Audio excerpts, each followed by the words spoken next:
Hey campaigners, I just wanted to offer a quick concluding video where I explain briefly the fundamental differences in history behind the old style of nomination acceptance addresses and the new style. The old style made a lot of sense. In the old style of nomination acceptance address, the eventual nominee would minimize the self, it would minimize how much they talked about himself, it was always man, and maximize how much credit they gave to the party.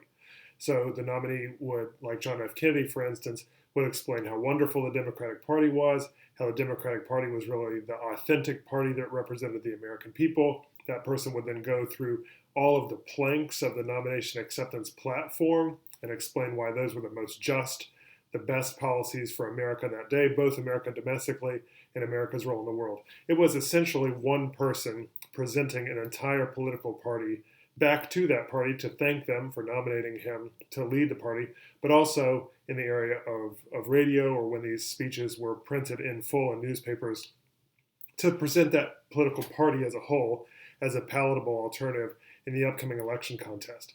Once television came along and once the new nominating convention rules changed after the McGovern Convention in 1968 and 1972, that all went out the window. It was all about the maximization of the self, the maximization of the candidate, and the minimization of the party. And so in these instances, you have the president-to-be talking only about their biography, about their upbringing, about their values, and really disconnected from the party process entirely. They may throw some bones to the nominating convention, to the primary process, to the voters, but this was not, as was the old style, a lengthy encomium to political parties. In fact, in many cases, they won't even mention the party at all and just present themselves as a political candidate and not mention that they're Republicans or not mention they're Democrats.